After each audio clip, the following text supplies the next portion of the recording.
Hi good evening, this is Kaiser Bari from अबारी law associates. दोस्तों कैसे हैं आप? आई डू होप आप सब अच्छे होंगे जी। आज जो है टाइम बड़ा शॉर्ट है, लेकिन मैं जल्दी जल्दी आपके सवालों का जो है वो जवाब देता जाऊं। और आज का ये जो व्लॉग है उसको स्टार्ट करने से पहले मैं आपको बता दूं कि इस नॉट अ लीगल एडवाइस। यहाँ पे मैं जो आपसे बात करता हूँ ये बिल्कुल लीगल एडवाइस नहीं होती। इस पर बिल्कुल अमल ना किया करें। ये सिर्फ एक इंफॉर्मेशन की हद तक होती है और आपके लिए जो बेस्ट एडवाइस है वो ये होती है कि आप अपने सर्कमस्टांसिस के मुताबिक प्रॉपर लीगल एडवाइस लेके फिर जो भी आप काम करना चाहें वो किया करें। ये कोई भाई साहब थे, अभी नए साहब, पता नहीं क्या नाम है उनका। उन्होंने कहा था कि जी आप वीडियो, मैंने कई मरतबा दोस्तों को कहा है कि जो वीडियो अपलोड होती है उसके नीचे उसी से रेलिवेंट सवालात पूछा करें, ना कि उससे हट के। अदरवाइज जो है वो बड़ा मुश्किल सा हो जाता है आपके सवाल को ढूंढना, उसका जवाब देना। अच्छा, बहरहाल उन्होंने कहा जी कि इनोवेटर वीजा के बारे में जो है ना बताइए कि many people they are doing fraud on this. Innovator visa के बारे में मेन थिंग ये है कि इसमें फ्रॉड करना इतना आसान नहीं है। इनोवेटर वीजा में फ्रॉड है, स्किल्ड वर्कर वीजा में जो बेचे जाते हैं फ्रॉड है। ये जो ईयू सेटलमेंट का हो रहा है वहां पे ज्यादातर फ्रॉड है। ये जो इनोवेटर है, इनोवेट का मतलब ही यही है कि आपने क्या कोई चीज इन्वेंट की है, आपने कौन सी चीज आजाद की है, आपने कौन सा ऐसा मार्का मारा है, तीर मारा है कि जी के गवर्नमेंट जो है, होम ऑफिस जो है वो आपको इनोवेटर का वीजा दे। सो उसके लिए आपके अंदर कोई काबिलियत नहीं है। मैं बिल्कुल वेला बेकार आदमी हूं। मैं वहां पे सवेरे उठ के रोटी खा लेना, रात में फिर रोटी खा के सोए ना। अब मैं कहूं कि जी मुझे इनोवेटर को वीजा देगा, बिल्कुल नहीं देगा। मैं कहूं जी मैं एक लॉयर हूं, मैं वकील हूं, एडवोकेट हूं, मुझे जो है इनोवेटर का वीजा मिले, बिल्कुल नहीं मिलेगा। क्योंकि मेरी क्वालिफिकेशन जो है वो, मैंने क्या इनोवेंट किया है जी? मैंने कोई चीज आजाद की है? मैं कानून की किताब उल्टी करके बनाती है? या मैंने कोई वो जैसे पाकिस्तान में वो 17 जजेस होते थे, उन्होंने जो है वो 34 कर दिए। हाँ, उसको कह सकते हैं कि जी के ये जो हमारे दोस्त हैं आजमगीर तारड़ साहब जो लॉ मिनिस्टर हैं इस वक्त, कि वो उन्होंने कोई इन्वेंट कर दिया ये जी इस तरीके से। सो एनीवेज वो just for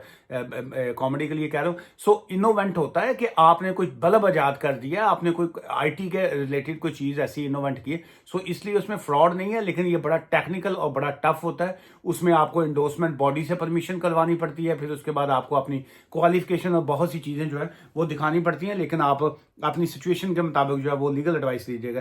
sir, EU settlement fraud चल रहा है यूके में, स्कैम बहुत बड़ा स्कैम है जी, बिल्कुल इसमें कोई शक नहीं है जी। स्टूडेंट्स को और बहुत से लोगों को जो है वो ईयू सेटलमेंट के नाम से जो है वो हजारों पाउंड जो है उनसे निकलवाए जा रहे हैं कि जी कि आपको जो है वो परमिशन टू वर्क मिल जाएगा, आपको ये मिल जाएगा, आपको वो मिल जाएगा। वो एंड ते उन्होंने हाथ जी छनकना आ जाता, बाकी और कुछ नहीं मिलता जी। अच्छा, नाइस वे टू एक्सप्लेन जी, बहुत शुक्रिया आपकी तारीफ का जी। सर जी, आज ईयू सैटल्ड स्टेटस कदी नाल कुड़ी नाल विआह करिए ते कल क्या जी, ते कल आज भी फाइल ईयू सैटलमेंट तो लग जाती है। देखो उसमें दो चीज़ां ने भाजी।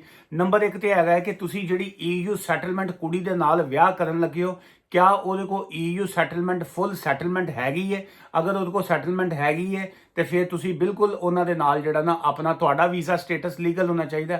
अगर ਤੁਹਾਡਾ वीज़ा स्टेटस लीगल है, जैसे मतलब कल साढ़े एक क्लाइंट सन अपना जो वो स्टूडेंट वीज़ा के ऊपर थे, वो स्टूडेंट वीज़े तो उन्होंने जिस लेडी ਦੇ ਨਾਲ शादी की ਉਹਨਾਂ को ईयू सैटलमेंट हैगी सी, ਉਹਦੀ बेस ਦੇ ਉੱਤੇ ਅਸੀਂ ਉਹਨਾਂ ਦੀ ਐਪਲੀਕੇਸ਼ਨ ਲਗਵਾਈ, ਪ੍ਰਾਇੋਰਟੀ ਦੀ ਸਰਵਿਸ ਉਹਨਾਂ ਨੇ ਲਈ ਤੇ ਵਿਦਨ 1 ਡੇ ਜਿਹੜਾ ਨਾ ਜੀ ਨੈਕਸਟ ਡੇ ਉਹ ਸਵੇਰ morning time I think around 11-12 बजे के करीब वो अपने फिंगरप्रिंट्स दे के आए। तो नैक्सट डे मॉर्निंग को 9:30 बजे उन्होंने ईमेल आ गई कि मुबारक हो जी, I am please to inform के जी कि थोड़ा वीज़ा जड़ा ना जी ओके हो गया। सो इसलिए ईयू सेटलमेंट जो यूके में सेटल्ड लोग हैं, हम उनकी बात कर रहे हैं। ये नहीं कि एक ईयू सेटलमेंट लेडी यहाँ पे रहती है और आप कहें जी कि मैं तो इंडिया रह रही हूँ तो वो मैनू अपना प्री सैटलमेंट से बुलावे, फिर नहीं होना। चूंकि ब्रैगजिट हो चुकिया होया है, सो हुण जिहड़ा नवां कानून इत्थे लागू है वो वे यूके दा ब्रिटिश लॉ। सो इस वास्ते तुसी अंदर रहिंदे होया इंग्लिश लॉ के मुताबिक ईयू सैटल्ड लेडी दे नाल विआह करके अपना वीज़ा स्विच कर सकते हो on the basis of English spouse law. जिहड़ा हैगा इंग्लिश का जिहड़ा ब्रिटिश वाले दा स्पाउस लॉ है, ते जिहड़ा ओ वाला जिहड़ा कानून तुसी ईयू सैटलमेंट वाला समझदे हो ओदी बेस ते नहीं है। आई डू होप कि तुहानू दोवें चीज़ां दे विच डिफरेंस जिहड़ा ना पता लग गया होएगा जी। Salam sir, please answer if possible. Skilled worker visa curtailed, 60 days notice received and FLR submitted. What's my working rights while my decision is pending on skilled worker visa? We are bound to work for our sponsor. Where can we work while on 3C leave? Please share your expert opinion. Number एक तो ये है, मैं यहाँ पे बिल्कुल अपनी opinion ही दे रहा हूँ, it's not a legal advice.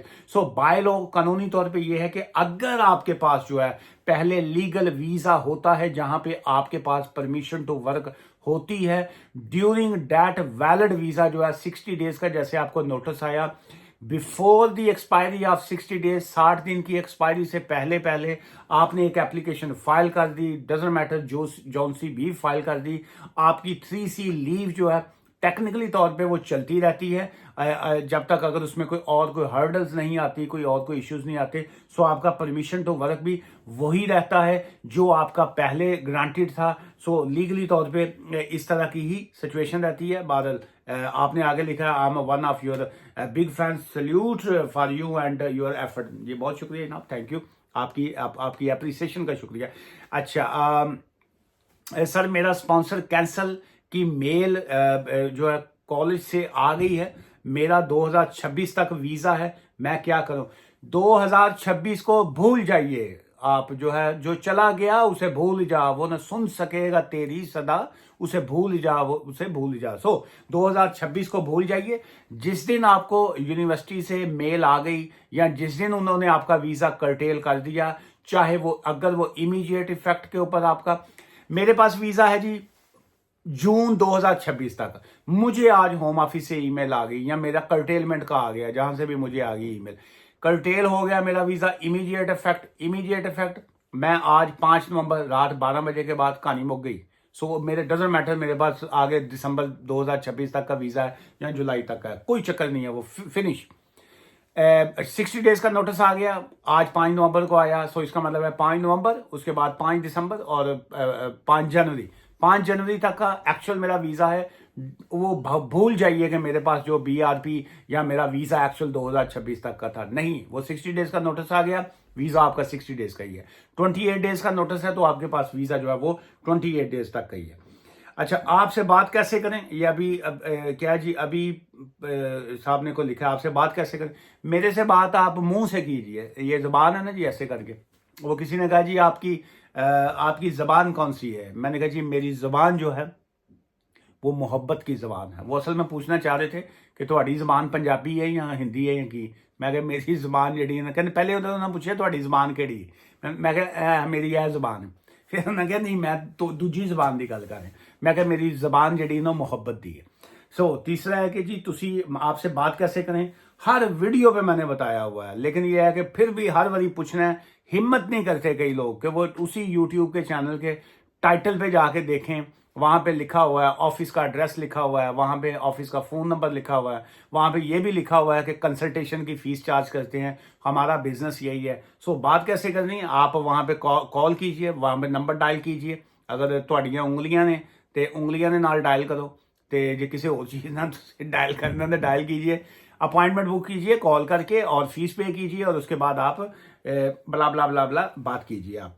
ठीक है जी, प्लीज़ रिप्लाई कर दीजिए जनाब। अब आप भी वहाँ पे रिप्लाई दीजिएगा ताकि मुझे पता चले कि तुसी पढ़। अच्छा, कई लोग जो है ना वो कॉल करेंगे आज सुबह भी ना, कोई साहब थे, कोई 9:30 पौने 10 बजे ना, वो एक कॉल उनकी, उसके बाद सेकंड कॉल, वो उन्होंने ऑटोमेटेड मैसेज होता है वहाँ पे साथ साथ, वो ऊपर साथ ही फटाफट उन्होंने मैसेज लिख दिया, इट्स वेरी अर्जेंट, इमरजेंसी है, बहुत मुश्किल है, प्लीज बात कीजिए।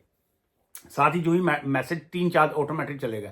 You need to book an appointment, ये ऑफिशियल नंबर है, यहाँ पे फोन कंसल्टेशन के 50 पाउंड चार्ज करते हैं, ऑफिस अपॉइंटमेंट के 80 पाउंड है। अपॉइंटमेंट बुक कीजिए। वो भाई साहब सेकंड लगा, जो उनकी एमरजेंसी थी ना, भाग गई, एमरजेंसी खत्म, वो इन्ना लिल्लाह वो इन्ना इलैहि राजिऊन, फौत हो गए। वो उन्होंने कहा जी फटाफट फोन चुकेंगे तो करेंगे। भाई जान मैं इतने फोन पे बैठा हूं ना, या कोई भी वकील फोन उठाता है, भला आप ये सोचिए, हम तो जिनसे फीस ली होती है उनको भी टाइम पे कॉल कर लें, ये भी ऊपर वाले का शुक्र अदा कर दें। फोन वहां पे पड़े होते हैं रिसेप्शन डेस्क के ऊपर, उन्होंने अपॉइंटमेंट बुक करनी है, ना उनको कानून का पता ना कुछ और। एनीवेज वो कहाँ गई एमरजेंसी? अगर आप वीडियो देख रहे हैं तो सुबह तो आप ऐसे कॉल्स कर रहे थे जैसे बड़ी एमरजेंसी, एमरजेंसी थोड़ी फौत होगी नाल ही। अच्छा सर, मैंने 28 अक्टूबर को स्टूडेंट वीज़ा अप्लाई किया था, बायोमेट्रिक 30 अक्टूबर को हो गया, 1 नवंबर को उन्होंने जो था ये गैप का पूछा, और ये बड़ा आपने लंबी बात की है। एडा टाइम को नहीं है लंबी गल पूछन दा।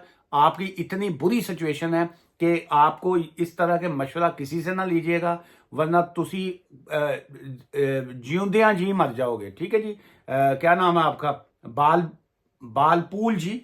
आप you need it's a very serious matter आपके केस में। आपका जितना ये मैसेज है, मैं अगर आपको यहाँ पे इंफॉर्मेशन भी दूंगा ना तो मैं आपका नुकसान करूंगा मैं। You need a serious legal advice जो है, जो आप जितना बुरी कंडीशन में आप फंसे हुए हैं जी। अस्सलाम वालेकुम सर, EU सेटलमेंट का रिप्लाई एनी जो आजकल कितना टाइम लग रहा है जी? अप्लाई किए हुए 9 मंथ हो गए।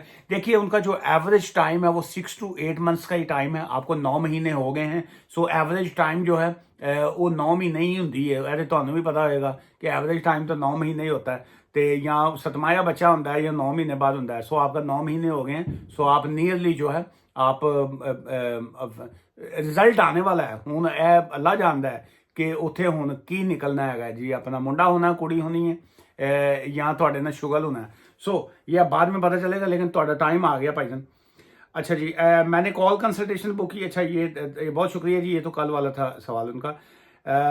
लेकिन जी आज की इस वीडियो से इजाज़त दें। आगे से ये कल तक के जो सवाल थे जो आप दोस्तों ने कल तक छोड़े हुए थे, कल तक के तमाम सवालों के मैंने जवाब दे दिए जी। और जो आज सुबह की वीडियो पे आए हैं या अभी जो आप अभी तक आ रहे हैं, उसको मैं कल की वीडियो में जो है उसको शामिल करूंगा। मुझे भी इजाज़त दीजिएगा, दुआ में याद रखिएगा। Take care, love you all, bye for now.